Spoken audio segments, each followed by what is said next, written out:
نحمده ونستعينه ونستغفره ونؤمن به ونتوكل عليه ونعوذ بالله من شرور أنفسنا ومن سيئات أعمالنا من يهده الله فلا مضل له ومن يضلله فلا هادي له ونشهد أن لا إله إلا الله وحده لا شريك له ونشهد أن سيدنا ونبينا ومولانا محمدا عبده ورسوله صلى الله تعالى عليه وعلى آله وأصحابه وسلم تسليما كثيرا كثيرا أما بعد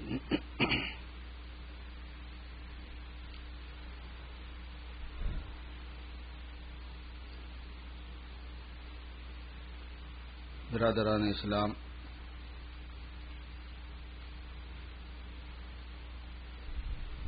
اللہ پاک کا شکر ہے، احسان ہے کہ اللہ پاک نے پھر آپ حضرات سے ملاقات اور شرف مخاطبت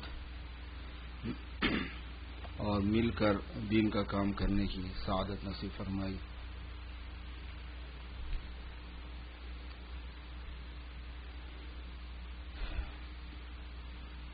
ابھی چند دنوں سے طبیعت پر جو تاثر ہے، جو حالات چل رہے ہیں، اس کے پس منظر میں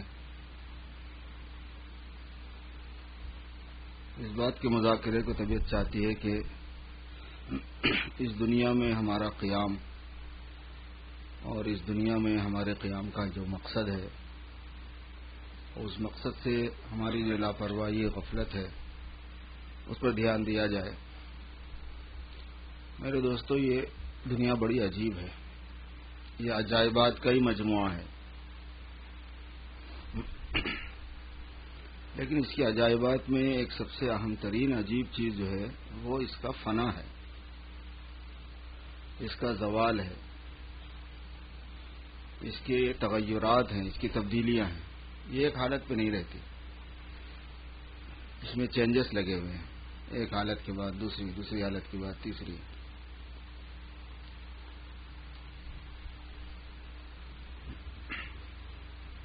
ایک کتاب میں لکھا ہے کہ ایک بزرگ سے حضرت خضر علیہ السلام کی ملاقات ہوئی تو انہوں نے عرض کیا حضرت خضر سے کہ آپ نے دنیا بھر کے عجائبات دیکھیں، اللہ نے آپ کو بڑی لمبی عمر دی ہے، پھر آپ کو قدرت بھی اللہ نے بہت دی ہوئی ہے، دنیا میں جہاں چاہتے ہیں جاتے ہیں، تو آپ اس دنیا کی کوئی عجیب چیز ہمیں بتائیے۔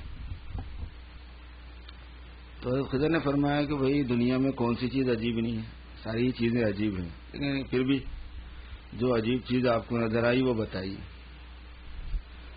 کہنے کہ اس دنیا میں مجھے جو عجیب لگا وہ یہ کہ میں ایک جگہ سے گزرا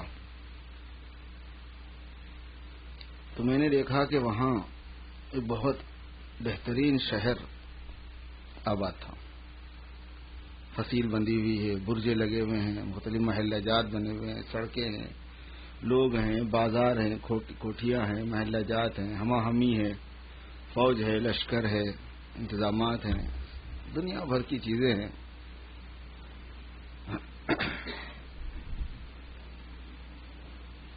میں نکل گیا وہاں سے، کسی کام سے گئے تھے ہوں، یعنی کہ 500 سال کے بعد میرا اس طرف سے پھر گزر ہوا۔ یہ 500 سال گزرے تو میں ادھر کو گیا کسی اپنے کام سے، تو میں نے وہاں دیکھا کہ وہاں ایک بہت ہی بڑا ریور جا رہا ہے، اطراف سے جھاڑیاں ہیں، جنگل ہے، بڑا سمندر، دریا بہہ رہا ہے۔ میں نے وہاں کے قرب و جوار کے لوگوں سے پوچھا کہ یہاں ایک شہر نہیں تھا بہت بڑا؟ لیکن یہاں تو کوئی شہر نہیں تھا، یہاں تو کوئی شہر نام کی چیز نہیں تھی۔ کہنے کہ تھا، کہنے کہ نہیں، پیڑھیوں سے ہم نے یہی دیکھا ہے، یہاں پہ تو یہی تھا، ریور ہی ہے۔ یہ بڑی عجیب بات ہے۔ کہنے کہ پھر 500 سال کے بعد میرا ادھر سے گزر ہوا تو میں نے دیکھا کہ وہاں نہ ریور ہے نہ شہر ہے، وہ تو ایک جنگل ہے، خاردار جھاڑیاں وہاں پر ہیں، جنگل کے درندے ادھر سے ادھر پھر رہے ہیں، گھوم رہے ہیں۔ میں نے لوگوں سے کہا کہ یہاں پہ کوئی ریور بہتا تھا، دریا بہتا تھا؟ کہنے کہ نہیں، کہیں تھا غالب۔ کہنے کہ ہم تو پیڑھیوں سے یہی دیکھا ہے، صدیوں سے ہم یہی دیکھتے آ رہے ہیں، یہاں تو جنگل تھا۔ کہنے کہ مجھے دنیا کی اس حالت کو بڑا عجیب لگا، مجھے دنیا کی یہ حالت بہت عجیب لگی، یہاں یہی ہوتا ہے۔ بزرگوں، اس دنیا میں تغیر ہے، تبدیلی ہے، اور اس میں زوال ہے، ہر چیز جو ہے وہ ایک سفر میں ہے، سیر میں جا رہی ہے. وَتَرَى الْجِبَالَ تَحْسَبُهَا جَامِدَةً وَهِيَ تَمُرُّ مَرَّ السَّحَابِ. پہاڑوں کو آپ دیکھتے ہیں، سمجھتے ہیں کہ وہ جامد ہیں، لیکن وہ بادل کی طرح چل رہے ہیں. وَهِيَ تَمُرُّ مَرَّ السَّحَابِ. صُنْعَ اللَّهِ الَّذِي أَتْقَنَ كُلَّ شَيْءٍ. یہ اللہ پاک کی بناوٹ ہے کہ جو اللہ نے ایک مضبوط نظام کے ساتھ بنایا ہے.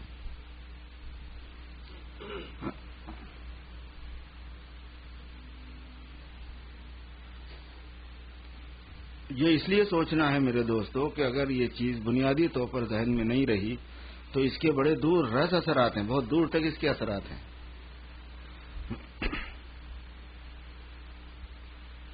انتہائی عجیب ہماری زندگی ہے، ہماری زندگی کا نظام ہے.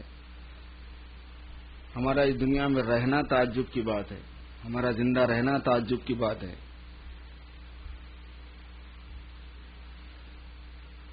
آدمی آگ، پانی، مٹی، ہوا کے مجموعے سے بنا ہے. یہ چاروں کے چاروں آپس میں ایک دوسرے کی ضد ہے. آگ کا پانی سے جوڑنے، پانی کا ہوا سے جوڑنے، ہوا کا آگ سے جوڑنے، بنتی نہیں ان کی آپس میں. اور ہم اس کا مجموعہ ہے. تو ہمارا زندہ رہنا زیادہ عجیب ہے، مرنا عجیب نہیں ہے. وہ تو ایک بیلنس اس کے درمیان میں رکھ کے اللہ پاک نے تھوڑے دن رکھا ہوا ہے. کیا سسٹم سے رکھا ہوا اللہ ہی کو معلوم ہے. گوشت پوش سے بنا دیا ہے. چلو بھی اسٹیل ہے، اس کی ایک عمر ہوتی ہے، پلاسٹک ہے، اس کی ایک عمر ہوتی ہے، پتھر ہے، اس کی ایک عمر ہوتی ہے، لوہا ہے. گوشت پوش سے بنا ہوا ایک نظام ہے. وہ بھی آگ، پانی، مٹی، ہوا کے درمیان ہے، اخلاق کے درمیان ہے. کھانا کھاتے ہیں روز. مرنے کا کام ہم کرتے ہیں، زندہ وہ رکھتے ہیں. کھانا کھانا زندہ رہنے کا کام تھوڑی ہے کوئی. اگر آپ اس کا تجزیہ کریں گے تو وہ تو مرنے کا کام ہے. وہ اس لیے مرنے کا کام ہے کہ دو حلق کے آخر پہ جو دو نالیاں ہیں، ایک ہوا کی اور ایک غذا کی، ایک سانس کی اور ایک غذا کی. ہم تو منہ میں لقمہ رکھ کے پیچھے ڈھکیل دیتے ہیں. اب کدھر جا رہا کیا پتا. ہر لقمہ رزقی ہے. غذا کے لقمہ ہر نالی میں جانے کے بجائے سانس کی نالی میں گیا، قصہ ختم. اور ہمیں پتہ بھی نہیں چلتا کہ اس کے بعد ہو کیا رہا ہے. اپنے اختیار کا کوئی دخل نہیں رہا اس میں. منہ میں رکھا اور پیچھے ڈھکیل دیا. اور پیچھے دو راستے بنے ہوئے. ایک میں جائے تو مرے آدمی، ایک میں جائے تو نہ مرے. اتنا خطرہ مول لیتے ہیں اور ڈھکلتے رہتے ہیں. بعض چیزیں عادت ہو جانے کی وجہ سے آدمی کو عجیب نہیں لگتی، مگر ہمارا ہر لقمہ ہم اپنے ہاتھ سے اس کو موت کے منہ میں ڈھکیلتے ہیں رزق کے اعتبار سے، اور وہ اس میں سے اللہ پاک حیات نکالتے ہیں. ہمارا زندہ رہنا عجیب ہے، مرنا عجیب نہیں ہے. جس چیز کو پیٹ میں ڈالتے ہیں اس کی ہمارے جسم سے مناسبت نہیں، بہت دور جا کے مناسبت ہے. بھائی جو بھی ڈالیں، دال ڈالیں، چاول ڈالیں، روٹی ڈالیں، کچھ بھی ڈالیں پیٹ میں، اس کا کیا جوڑ ہے اس سے بھائی وقتی طور پر. اور اس کو گلانا، پگھلانا، اس کا جوس نکالنا، اس کا بدلے مائع حل، وہ تو ایک پروسیس ہے نا لمبا. ڈائریکٹلی چلو بھائی خون ہے جسم کے اندر، خون پی رہے ہیں، جا کے مل رہا، سمجھ میں آنے والی بات ہے تھوڑی. مگر جو چیز ہم کھاتے پیتے ہیں وہ تو اس سے بظاہر قریبی مناسبت نہیں رکھتی، دور کی مناسبت رکھنے والی چیز ہے وہ. تو ہمارا زندہ رہنا عجیب ہے، مرنا عجیب نہیں ہے. اسی لیے میرے دوستو یہ دنیا ہمارے لیے انتہائی عارضی ہے، اور قریب قیامت میں جو حالات پیش آئیں گے اور آ رہے ہیں اس کی وجہ سے وہ اور زیادہ بے ثبات، بے قرار انہوں نے اس دنیا کو بنا دیا. اب کسی کی زندگی کا کوئی بھروسہ نہیں. بہت ہی تھوڑے دنوں کے لیے میں اور آپ ہیں یہاں پہ. انتہائی عارضی وقت، غیر یقینی وقت، ٹیمپریری بھی اور غیر یقینی بھی، اور حالات میں گرا ہوا بھی، اور آئے دن نئے حالات سے سابقہ. اموات پہ اموات ہوئے جا رہی مستقل، حادثات پہ حادثات ہوئے جا رہے. اچھے اچھے لوگ وہ بھی جا رہے ہیں، برے برے وہ بھی جا رہے ہیں. اچھے ذرا زیادہ جا رہے ہیں. اچھوں کو اللہ پاک جلدی بلا لیتا ہے نسبتاً کہ وہ کہاں اس پنچایت میں اس کو رکھوں، آ جاؤ بھائی تم. ہمارے ہندوستان کے ایک بہت ہی بڑے بزرگ حضرت قاری امیر حسن صاحب رحمۃ اللہ علیہ، ابھی حال میں میرے آنے سے ایک عشرے پہلے کی بات ہفتے عرصے پہلے کی بات، ان کا وصال ہو گیا. ایسا لگ رہا تھا جیسے ہندوستان خالی ہو گیا. اتنی بڑی بزرگ شخصیت تھی وہ. ہمارے شیخ پیر و مرشد حضرت مولانا مسیح اللہ خان صاحب رحمۃ اللہ علیہ کے صاحبزادے مولانا صفی اللہ صاحب رحمۃ اللہ علیہ ہو گئے. وہ آنے سے ایک ہفتہ پہلے ان کا وصال ہو گیا. مدرسے کے محتمم تھے. ہمارے حیدرآباد کے ایک بزرگ بہت ہی تبلیغ کے مثالی بزرگ. تبلیغ کے بزرگ بہت قسم کے ہوتے ہیں. تبلیغ کے بہت ہی مثالی بزرگ ڈاکٹر اختر عزیز صاحب بلکہ تھے حیدرآباد میں. ان کا بھی حال میں انتقال ہوا. 52 سال سے جس نے کبھی اپنے ترتیب کو نہیں چھوڑا تبلیغ والوں کی بتائی ہوئی. ہر سال کے 40 دن کی ترتیب، ہر مہینے کے 3 دن کی ترتیب، ہر ہفتے کے 2 گشتوں کی ترتیب، روزانہ کی 2 تعلیم کی ترتیب، تسبیحات کی ترتیب. بہت ہی معتدل ڈاکٹر تھے، پروفیسر تھے. ڈاکٹروں کو پڑھاتے تھے، وہاں آخر تک پڑھاتے تھے. صحت مند تھے. مطلب عارضہ تھا بہت سی چیزوں کا. ابھی تھوڑے دن پہلے سے علیل بھی ہو گئے تھے. فجر میں تہجد کی نماز بھی پڑھی، اٹھایا بھی اپنے ساتھ سونے والوں کو کہ بھائی آج تہجد جلدی پڑھ لو. مطلب اس کنڈیشن میں تھے. مغرب کے وقت میں انتقال ہو گیا.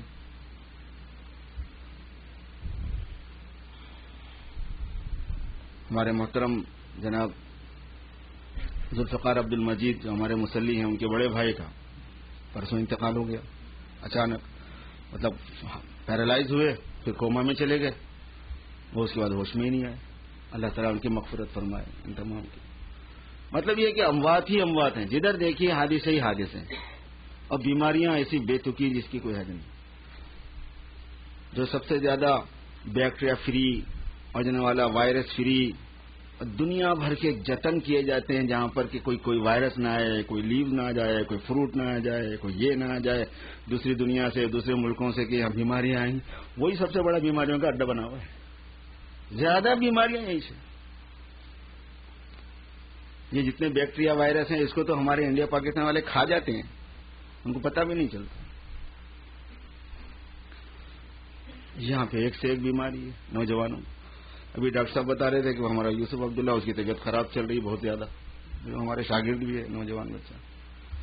اسے کیا پتہ چلتا ہے میرے بزرگوں بھائیوں؟ اس سے پتہ چلتا ہے کہ یہ دنیا عارضی ہے اور ہم نے اپنا دماغ کدھر لگایا ہوا ہے. ہمیں مکان بنانے ہیں، ہمیں کاروبار جمانے ہیں، ہمیں پیسے بنانے ہیں، ہمیں کپڑے خریدنے ہیں، ہمیں گاڑیاں خریدنی ہے، چلانی ہے، اور ہماری پلاننگ ہے. ہمیں اچھے اچھے کھانے کھانے ہیں، ہمیں اپنے بچوں کو پالنا ہے، ہمیں اپنے بچوں کو پڑھانا ہے، ہمیں دنیا بھر کی سیاست پہ نظر رکھنی ہے. ایران میں کیا ہو رہا ہے، فلسطین میں کیا ہو رہا ہے، افغانستان میں کیا ہو رہا ہے، عراق میں کیا ہو رہا ہے، یورپ میں کیا ہو رہا ہے، مشرق میں کیا ہے، مغرب میں کیا ہے، شمال میں کیا ہے، جنوب میں کیا ہے. اس نے ایسا کر دیا، اس نے ویسا کر دیا. ہمارا دماغ بالکل ایک طرف ہے اور کام ایک الگ ہو رہا ہے ادھر.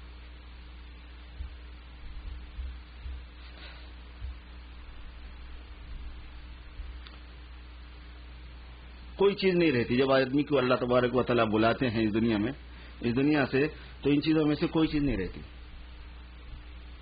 بیوی بچے چھوڑ جاتے ہیں، جن کے اوپر ہم مر رہے تھے وہ چھوڑ جاتے ہیں، زمین میں دفن کر دیتے ہیں لے آتے. اچھے اچھے کھانے وہ ہم سے چھوٹ گئے. رنگ و بو کی دنیا وہ ہم سے نکل گئی. نہ کچھ دیکھ سکتے، نہ کہیں رہ سکتے، نہ حسین نظارے ہیں، نہ اچھے اچھے شہر ہیں، نہ بلڈنگیں ہیں، نہ عالیشان بستر ہیں، نہ فیسلٹیز ہیں، نہ صوفے ہے، نہ کچھ بھی نہیں. عجیب دنیا ہے. اچھے اچھے کھانوں کی جگہ پر ہم خود ہی غذا بن گئے کیڑوں کی. عالیشان محلات کی جگہ پر قبر کے گڑھے میں پڑے ہیں. روشنیوں اجالوں میں رہنے کی جگہ پر اندھیری کوٹری میں جا کے ڈال دیا ہے. قہقہے لگاتے تھے، ہنستے تھے، پلاننگ کرتے تھے، وہاں پہ منہ سے کیڑے نکل رہے. گردن الگ ہوئی پڑی ہے، ہاتھ الگ ہو گئے ہیں، ہڈی الگ ٹوٹ گئی ہے، گوشت سارا گل گیا ہے، کفن کو کیڑوں نے کھا لیا ہے، کچھ بھی نہیں ہے. اور یہ بہت دور نہیں ہے، چند دنوں کی بات ہے، چند مہینوں کی بات ہے، ہر ایک کے ساتھ چند سالوں کی بات ہے. اور جو ماضی ہے ویسے ہی مستقبل ہے. جیسے وہ ایک لمحہ لگتا ہے پچھلا جو ہم پر گزرا، ایسے آنے والا ٹائم بھی ایک لمحہ ہی لگے گا جب وہ گزر جائے گا. خواب تھا جو کچھ کے دیکھا، جو سنا افسانہ تھا. کیا ہوئی تمہاری جوانی، کہاں گئے تھے، کیا کیا کھایا، کیا پیا، کیا پہنا، کیسے رہے، کیسے سہے، کیا پڑھا، کیا پڑھایا، کیا کیا. وہ ایک پوری داستان ہے اپنی. لیکن سوچے تو ایسا لگتا ہے کہ جیسے بس ایک خواب تھا.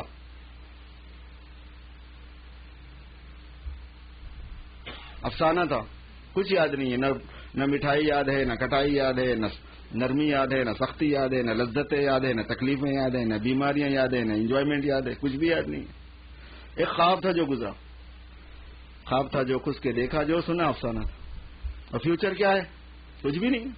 بس اتنی سی، یعنی اس دنیا کا فیوچر بس اتنی سی حقیقت ہے فریب خواب ہستی کی کہ آنکھیں بند ہو اور آدمی افسانہ ہو جائے. بڑے بادشاہ، بڑے نواب، بڑے تاجر، بڑے ریچمنٹ، حکمرانی کرنے والے، مختلف عہدوں کے ذمہ دار، بڑے دنیا بھر کے انتظامات سنبھالنے والے خاک میں مل گئے. نہ کوئی ان کو جاننے والا ہے، نہ پہچاننے والا ہے. کتنی عزت تھی، کتنی ذلت تھی، کتنی دولت تھی، کتنے مزے تھے، کچھ بھی نہیں ہے. یہ سب اپنے ہی ساتھ ہے. قصہ اپنے ہی ساتھ بھی ہونے والا ہے. کوئی غریب، کوئی امیر، کوئی بادشاہ، کوئی محکوم، کوئی حاکم، گورا کالا، مرد عورت، جوان بوڑھا بچہ، سب یہاں سے وہاں تک سوئے آدم کے قافلے میں چل رہے. آدم کی جانب ایک قافلہ ہے جو جا رہا ہے، جو اس دنیا کو ایک دم ہم سے محروم کر دینے والا ہے، اس دنیا سے ہم کو بے بہرا کر دینے والا ہے. ہم اس دنیا سے بالکل غافل ہو جانے والے ہیں. نہ کوئی رنگ و بو دیکھ سکیں گے، نہ یہاں کی رونقیں دیکھ سکیں گے، نہ یہاں کا حشم قدم دیکھ سکیں گے، نہ یہاں کی لذتیں دیکھ سکیں گے، نہ یہاں کی رنگینی اور چمکینی دیکھ، کچھ نہیں. یہاں کے بند ہوئی اور آدمی سے ساری چیزوں کا تعلق ختم ہو گیا.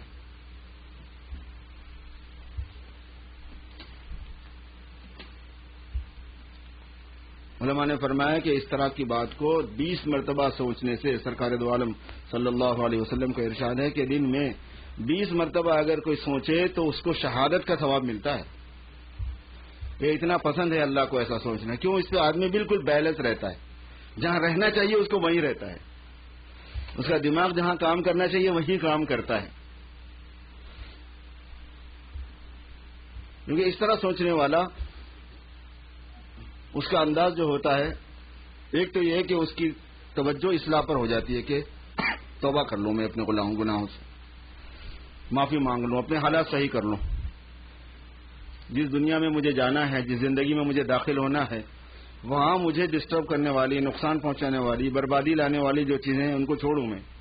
اور ہمیں بالکل کلیئر، صاف، مستند ذریعے سے سمجھا دیا، بجھا دیا گیا ہے کہ کون سی چیز نقصان پہنچانے والی ہے، کون سی چیز نہیں. ہمیں پتہ بھی ہے اس کا، اللہ کے کرم سے ہر مسلمان کو پتہ ہوتا ہے اس بات کا. تو وہ سوچتا ہے کہ بھئی توبہ کر لو. جس آدمی کی سوچ ادھر ہوتی ہے وہ توبہ پر آتا ہے. بھئی توبہ کر لو، اپنی زندگی کو درست کر لو.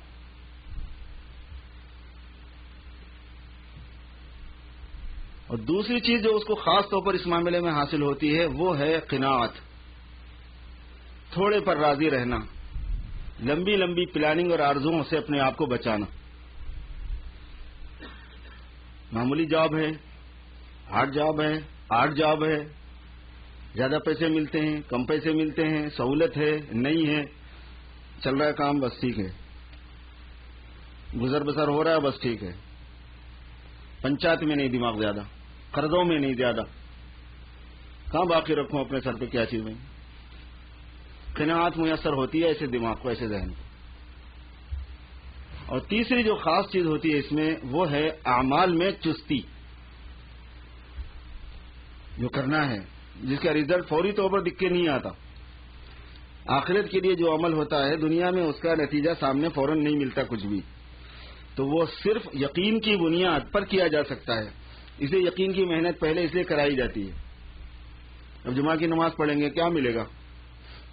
ملے گا، ابھی تو نہیں ملے گا نا کچھ، مرنے کے بعد ملے گا. ابھی کیا ملے گا؟ ابھی تو آپ کو کوئی چیک نہیں ملنے والا ہے نماز پڑھتے ہی. بلکہ یہاں تو اکثر جگہوں پہ چیک دے کے ہی جانا پڑتا ہے. آج یہ تقاضا ہے، کل وہ تقاضا ہے، آج یہ پروجیکٹ ہے، کل وہ پروجیکٹ ہے، آج یہ ضرورت ہے امت کی، کل وہ ضرورت. تو آتی رہتی، آئے گی، لینا کہاں ہے، دے کے ہی جانا ہے. ٹائم بھی جاب میں سے نکال کے آئے بظاہر. جتنی چیزیں ہیں ایمانیات کی، عبادات کی، معاملات کی، معاشرت کی، اخلاق کی، دینداری کی، وہ سب ایمان کی بنیاد پر صحیح ہو سکتی ہے. اور ایمان کا تعلق آخرت سے ہے. غیب سے ہے، اور غیب میں آخرت ہی ہے. تو اس میں چستی جو ہے وہ اس ذہن سے پیدا ہوتی ہے کہ جس ذہن میں اس دنیا کی فنائیت، بے ثباتی، بے حقیقتی، اور اس میں ہمارا عارضی ہونا، ٹیمپرری ہونا، اور ہمارے لیے کوئی مستقل نہیں ہے، مستقل کارآمد چیز نہیں ہوتی. یہ جب دماغ میں بیٹھا ہوا ہوتا ہے اپنے مر جانے کا، اپنے قبر میں چلے جانے کا، اس میں گل جانے کا، اس میں سڑ جانے کا، آخرت کے احوال شروع ہو جانے کا، منکر نکیر کے سوال جواب کا، موت کے بعد کے احوال کا، جن نبی پاک صلی اللہ علیہ وسلم کے ذریعے سے امت کو بتایا گیا، جن تفصیلات سے واقف کرایا گیا، جب وہ ذہن میں ہوتے ہیں تو پھر اعمال میں چستی ہے. پھر نماز کے وقت نماز ہے، تلاوت کے وقت تلاوت ہے، ذکر کے وقت ذکر ہے، حلال پر قناعت ہے، حرام سے صبر ہے، لوگوں کی پرواہ کے بغیر شریعت پر چلنے کا جذبہ ہے، اسلام پر چلنے کا جذبہ ہے. لوگ کیا بولیں گے، کیا بحث ہمیں اس سے کہ لوگ کیا بولیں گے. بھائی کوئی خوش ہوتا ہے، کوئی ناراض ہوتا ہے، کوئی عزت دیتا ہے، کوئی نہیں دیتا، نہ دے، ناراض ہوتا ہے، ہوتا رہے. ایک وقت آئے گا کہ مسلمان ہونا بھی بہت بڑا جرم ہوگا، اور ابھی بھی ہو ہی چکا ہے تقریباً. کہیں بھی جائیں آپ تو جن مسائل سے آپ کو سابقہ ہے اس میں ایک وجہ آپ کے ہیڈک کی آپ کا مسلمان ہونا بھی ہے. جاب پہ چلے جائیں، ایئرپورٹ پہ چلے جائیں، امیگریشن کا مسئلہ سامنے آ جائے، کہیں اور چیز ہو جائے، کچھ بھی ہو، اپنے ساتھ پوری انسانوں کے ساتھ جو مسائل ہیں وہ ہے، مسلمان کے ساتھ ایک ایکسٹرا ایشو یہ ہے کہ آپ مسلمان بھی ہیں. یہ تھوڑا اور بڑھ جانے والا ہے مستقبل قریب میں کہ مسلمان ہونا جرم ہو جائے گا. تو چھوڑ دیں گے کیا اسلام کو؟ اس دنیا میں آئے ہم تھوڑے دنوں کے لیے، سچے پکے مسلمان رہنا ہے، جانا ہے بس یہاں سے. یہی ایک میرے دوست حقیقت ہے جو کامیاب کرنے والی ہے، جو کام آنے والی ہے مجھے اور آپ کو. اس پہ سوچنا ہے. بس انہی باتوں پر اپنی بات کو ختم کرتا ہوں، اور ساتھ ہی ان تمام مرحومین کے لیے دعائے مغفرت بھی کیجیے. اللہ پاک ان سب کو مغفرت فرما دے جو ہمارے قریب و دور کے لوگوں میں سے بھی وفات پا گئے، اور ساری امت کی ہو جائے. اور اس کے ساتھ ساتھ جو بیمار ہیں اللہ پاک انہیں شفا نصیب فرمائے. ہمارے اکبر عمر صاحب کے بھتیجے جو ہے، کیا نام، فاروق بوبات، عارف بوبات ہیں، ان کے لیے بھی دعا فرمائیے. بیچارے دواخانے میں، اللہ پاک اس کے شفا کاملہ عاجلہ مستمرہ نصیب فرمائے، اس کی عمر میں برکت دے.